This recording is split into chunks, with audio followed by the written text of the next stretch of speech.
It's the Agribusiness Report. I'm Tony St. James. We're joined today by Kent Bacus. Kent is Executive Director, Government Affairs, National Cattlemen's Beef Association. Kent, hey, it's great to see you. Good to see you as always. And Kent is a native Texan, but how many years have you been in D.C. now? My family will tell you I've been here way too long, and I tend to agree with them on that, but going on almost 20 years now.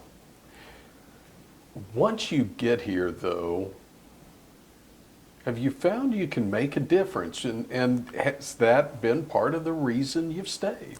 I think it takes, you have to have a special kind of interest to want to stay here. A lot of people will come here for just, a few months, maybe a couple of years, and then there are those of us who tend to like it a little bit more and enough to kind of take the punishment of living in Washington and end up staying here and making a career out of this. But DC is, it's never a boring place. There's so many things that are happening. I mean, this is the center of the free world, so all the important decisions are made here. And for me, it's fun because I get to, I get to work on some very important issues. I get to represent a great industry. Some of the best people I've ever met are outside of Washington, and it's an honor to represent them here. And then just to get to spend time on issues like international trade that I find is very fascinating, very challenging. And so to be able to do that, it makes it a lot easier to get up every day and deal with the traffic and deal with all the issues that DC provides here in the swamp. But again, it's a challenging position, but it's also a lot of fun at times. You mentioned the getting up in the morning.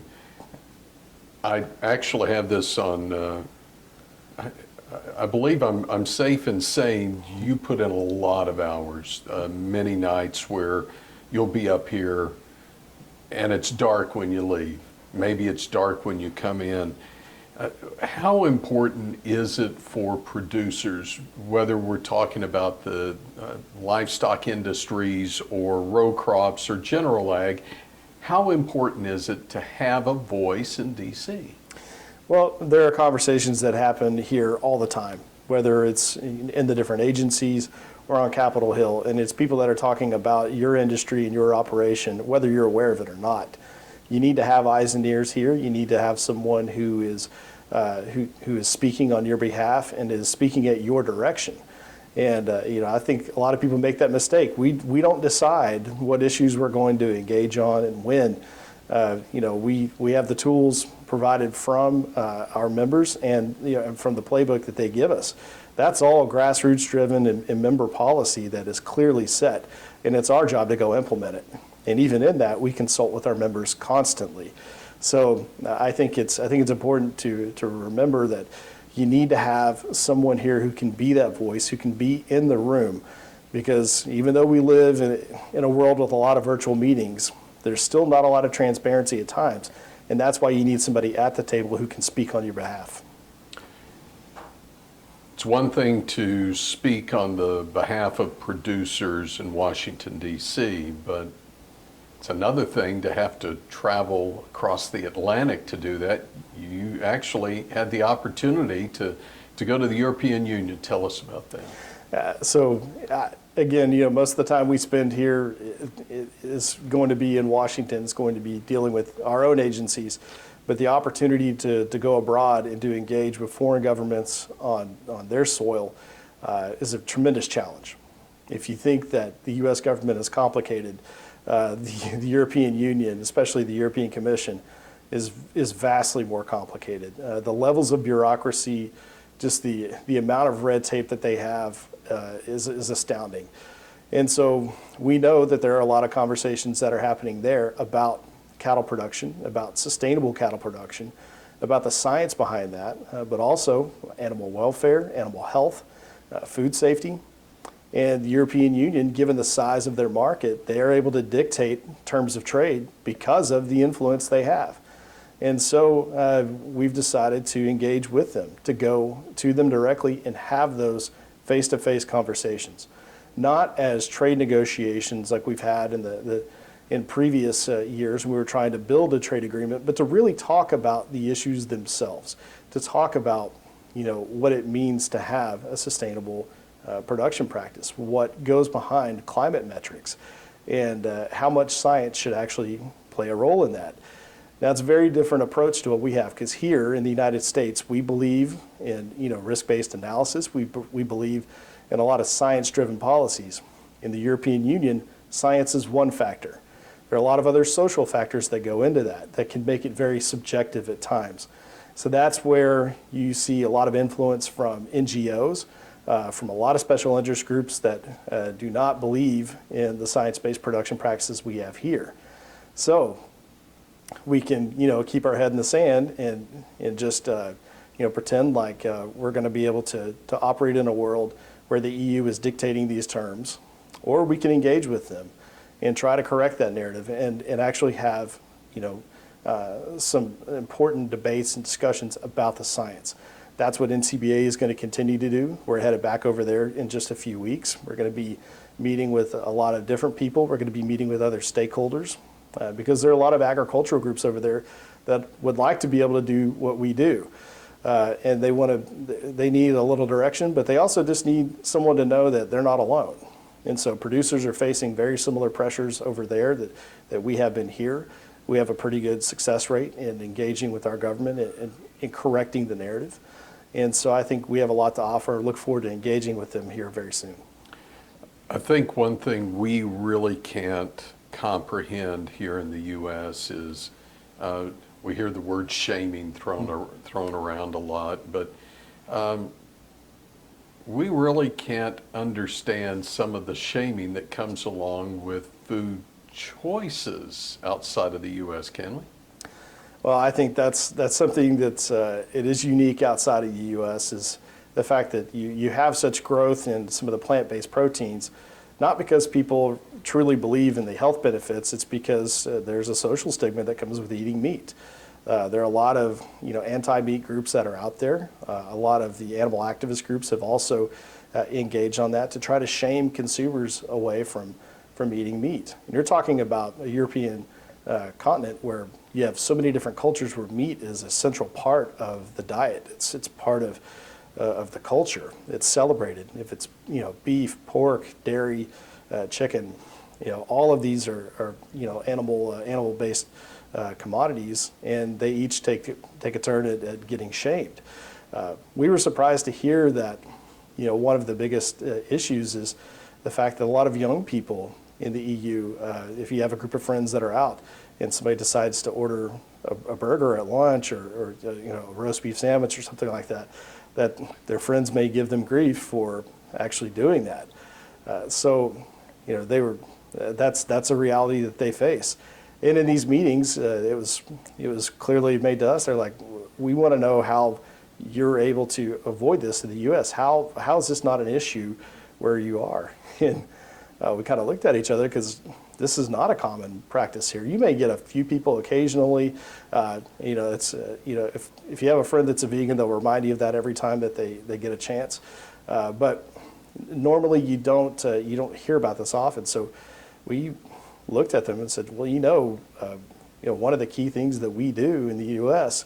is we promote our product. We talk about it positively to consumers. We do that through the beef checkoff. We do that through a lot of different promotional activities, both at the state and national levels, also at the local levels.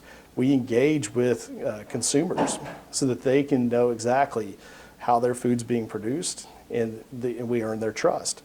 But yeah, 40 years of investing in producing, 40 years of investing in promoting U.S. beef has certainly paid off.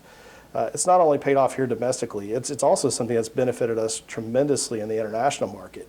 When you look at the work that we do through the U.S. Meat Export Federation and some of our other stakeholders, we are able to take that American story about our producers, about the quality, the safety of our product, and take that to markets where English is not their first language and where they don't know a lot about American culture, but they trust that U.S. brand. They trust the image behind that.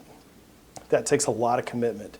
I think we lead the world in that. We're one of the strongest advocates of promoting our product in other markets. NCBA is a big supporter of some of the funding that we're able to use promotional funding through USDA. Some of that through the foreign market development funds. where we're seeing, return on investment of 25 to 1 in some cases. I mean, there's a lot of good things that we do. I think the Europeans want to look at what we're doing, how they can learn from that, how they can build demand in their own markets. But this is just one conversation of many that we're going to have. If it's in addition to just promoting the sustainable aspects of our production, we're also going to continue to talk about all of the things that we do on the animal health side, on food safety, the role of technology in food production, in securing that beef supply for all consumers. So we talk about the European Union, but we're not talking about the United Kingdom because of Brexit. Mm-hmm. They've left, and now that's a whole nother opportunity. Is the discussions with the UK just really an extension of dealing with the EU, or do you really find that the UK has more of an autonomous and a different approach to how they want to do things?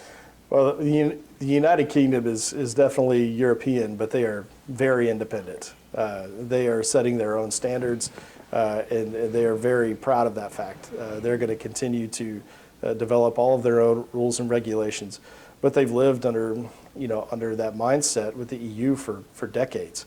So shifting away from that is going to take some time. The European Union is also their biggest export market. So if they want to be able to trade with their biggest customers, then they're going to have to produce standards that will allow them to trade in the EU. At the same time, they are open to trading with the United States. They're open to trading with other places where those EU standards just don't apply.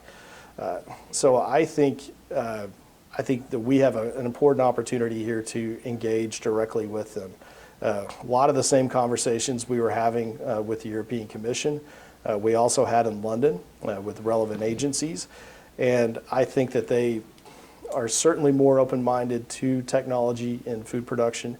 I think they see the importance of the efficiencies provided by those technologies, especially in reaching some of our climate goals, but also just in securing food safety and animal health. So I think we still need to do a lot of work to win over the public. I think that their regulators, I think their government certainly sees the importance of the science behind the production standards that we have. But we're going to have to win over the public.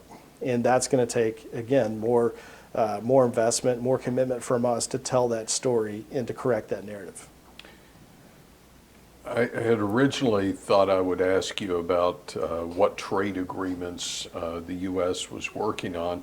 But as you're talking and you're explaining this, it really gives me the idea that maybe opening up some markets will be happening before we officially sit down at a negotiation table to work out a free trade agreement. Is that a safe assumption to throw in there? Yeah, I think that, formal trade agreements, formal trade negotiations are still probably a couple of years away, just given the political realities we have here in the U.S. I don't think there's any question that the British government wants to engage in bilateral negotiations, not just dialogues, not just frameworks, but full-on negotiations. But our government's not prepared to do that yet. The Biden administration has taken a big step back. We need them to engage. We need them to continue to have those direct conversations because we see a lot of value in trading with some of our closest allies. But yes, I think there may be other ways outside of the traditional venues to be able to have more science-based trade, to take down some of the non-tariff barriers that are there. One of the big initiatives of this administration is the Indo-Pacific Economic Framework. And while there's no market access provisions included in the IPEF, it's the short version of that long title, while there's no market access provisions, there are a lot of conversations about sanitary and phytosanitary standards and addressing a lot of the technical barriers to trade that prevent us from really maximizing our access into some key Asian markets. I think we're going to have more of those conversations over the next couple of years. I hope that results in expanded market access. But whatever the venue, whatever the opportunity, NCBA is going to engage because we know these conversations are happening. And if we're not at the table, we're on the menu. Kent Bacus is Executive Director of Government Affairs, National Cattlemen's Beef Association. From Washington, D.C., I'm Tony St. James. It's the Agribusiness Report.